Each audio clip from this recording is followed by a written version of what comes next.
Hi everyone, welcome back to my channel. I hope you're all really well. I'm going to address the elephant in the room. Yes, I do have some cheap synthetic hair clipped onto my head right now. It makes me feel better about myself, so don't judge me. Okay, so recently I was looking through an old computer. Was it the computer? Oh no, it was like a hard drive that we'd taken from an old computer.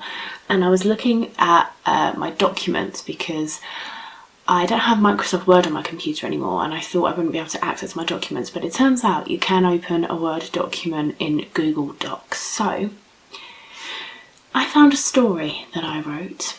It's not a finished story though, so I'm just gonna, so you don't get your hopes up of the next Harry Potter, it's not finished unfortunately. However, I did a little poll on Instagram and asked you guys if you would want me to do... This light is blinding me. Hang on a minute. That softbox light is trying to kill me, and it's making me so pale as well. Like, I'm wearing fake tan right now.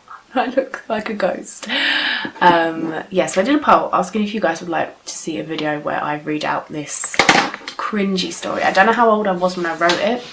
I reckon about 15 or 16 maybe. And I'm just going to point out the fact that I am not a writer. I'm not a reader. So people that don't read books generally aren't going to make good writers because you don't have the vocabulary to support your writing. Although I did manage to wing my GCSE English Lit exam somehow and get a B. I think I got a B in Lit and a C in language. I don't know how I managed to do that. But yeah, I am not a writer by any means, so this ain't good. I don't know how much, there's a fair bit. Oh, you can't see because of the, or if I tilt it there, it looks obviously more because I'm reading it off my phone. It's quite a lot, so maybe I'll read like half-ish, although I haven't paragraphed everywhere that I should have done, obviously, but okay. The title is called October in December. We can already tell we are on to the next hotshot author here. Me, obviously. Okay. I'm going to read this in my best audio tape voice for you. It was December. That's the first line, guys. It was December. I'm getting a little bit hoarse now. Serious now. Serious, Hannah.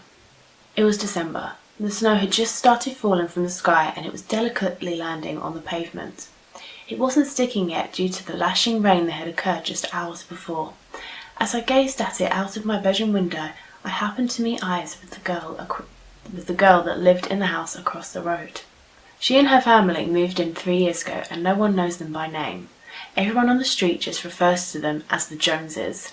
How original. From what we've seen, there's the assumed mother, a short, slender-looking woman with scarlet hair cut into a messy bob. The assumed father, a tall, stereotypically handsome man, sharp dresser with short raven hair and always wearing sunglasses, something we all find very suspicious. Then there's a second man, similar in age to the assumed parents, maybe a brother. Average height, average build, and ice blonde hair, which could only come from a botting.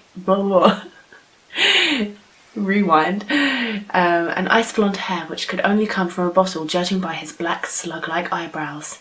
And then we have October. Not her official name, obviously, but one that I had pointed her when I decided to stop referring to my future wife as the Joneses' daughter. No, she needed a name. And since I moved into that house and into my life in October, what better name could I give? Winning on that first paragraph. Okay, so let's back it up. Our eyes had just met, as they often do when we gaze out of our windows. I do this in the hope I'll see her. I think she does it out of boredom. But today was different. Today she had a look in her eye that I'd never seen before. A look I desperately wanted to decipher. And it was at this moment that she opened her mouth, and for the first time in 3 years, she spoke to me. Of course, I couldn't hear what she said, but fortunately, I can just about make out basic lip reading. She was telling me to come over. What could this mean? 3 years. 3 long years I've waited for October to even acknowledge my existence, and now she's asking me over. I stared for a few seconds longer. With a very confused look on my face, she beckoned me over and gestured to come round the side of the house. That was it. I catapulted off my windowsill, ran out of my bedroom and down the stairs.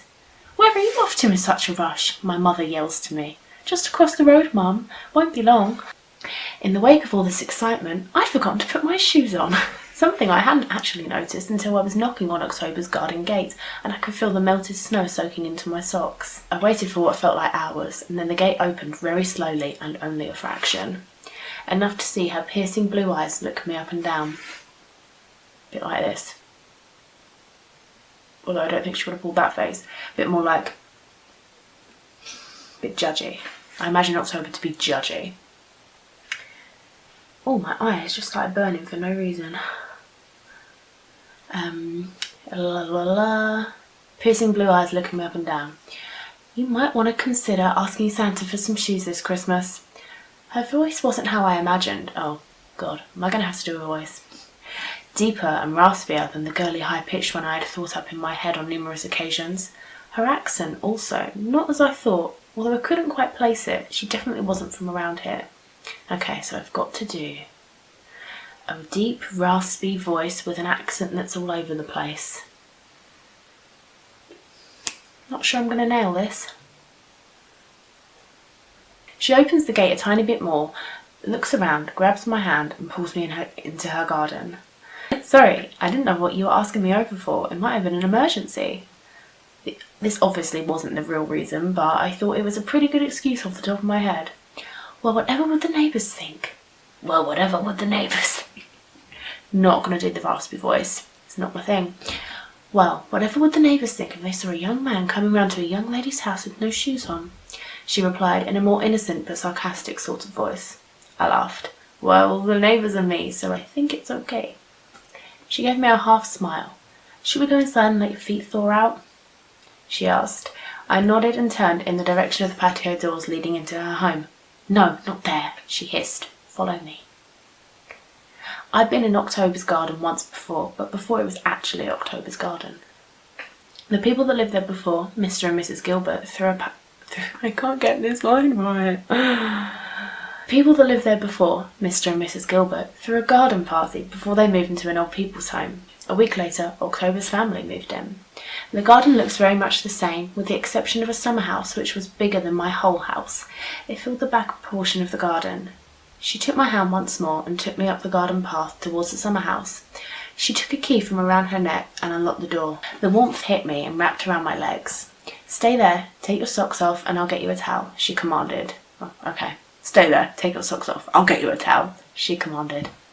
"This is unbelievable," I said to myself. It was like every teenager's dream. String lights, candles, a record player, and the photographs on the wall were what stood out to me first. So basically, that's so strange. That's like what I would have wanted at that age, and it's half what I've got now. So living the dream, apparently.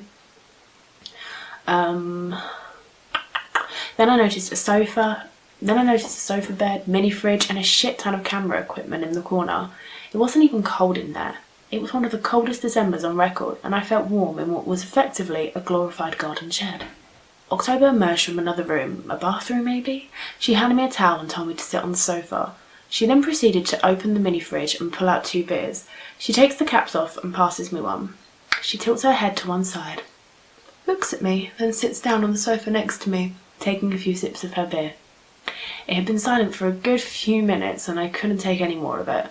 Desperate to know why I'd been summoned after years of pining for her, I blurted out, "So what can I do for you?"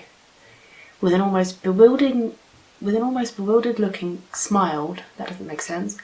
With an almost bewildered looking smile. I'm guessing this is supposed to be with an almost bewildered looking smile, not smiled. She replied. I think I've got all my tenses mixed up here.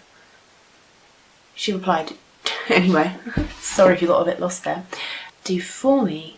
No. Do with me? Yes. actually," she replies with a smirk on her face, the most expression I've seen so far from her.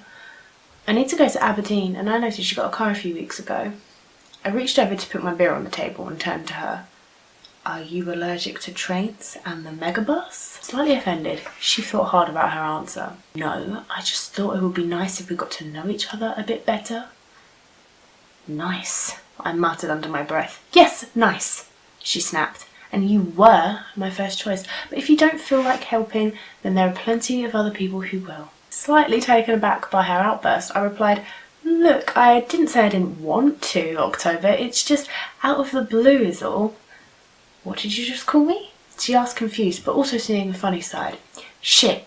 Look, it's just what I've always referred to you as in my head, seeing as I don't actually know your name because your family are basically in the Secret Service and well, you moved here in October and..."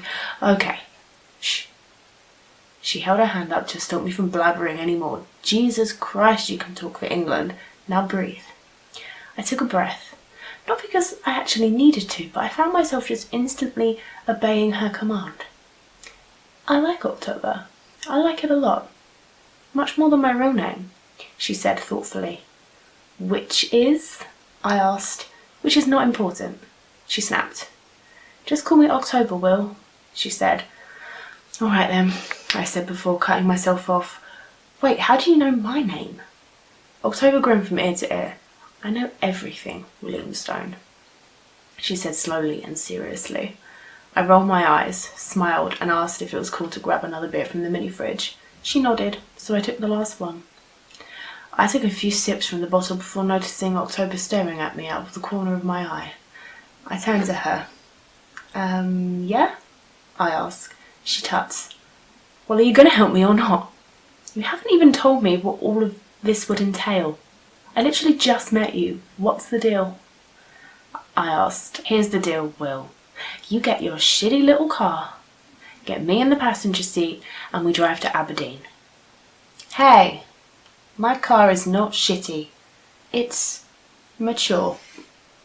We both laughed. "What's in Aberdeen?" I asked.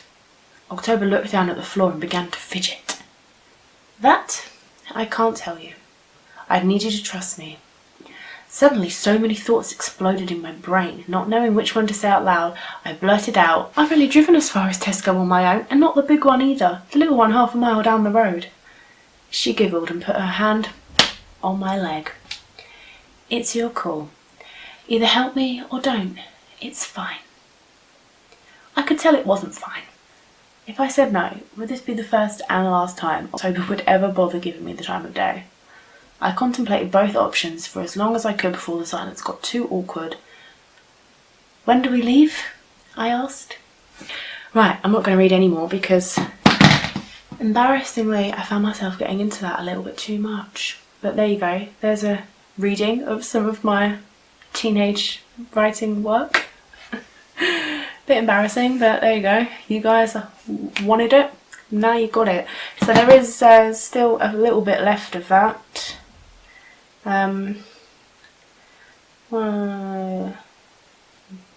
Not half as much as what I've read though. I definitely read more than half. I've only got from here to here. I've only got that much left. So if you want to hear the little last bit, let me know in the comments and you can hear the rest of the story. But that is it for now. I hope you guys enjoyed meeting October and Will. I'm sure they would have loved to meet you too if they were real. I can't believe I'm going to be sharing that with the world. It's a bit awkward. Might just never upload this, but there you go. Anyway, thank you guys so much for watching this video. Please give it a thumbs up if you enjoyed it and want me to read more embarrassing stuff. I'm sure there is plenty more where that chestnut came from. And please subscribe if you are new here, and I will see you guys very soon for another video.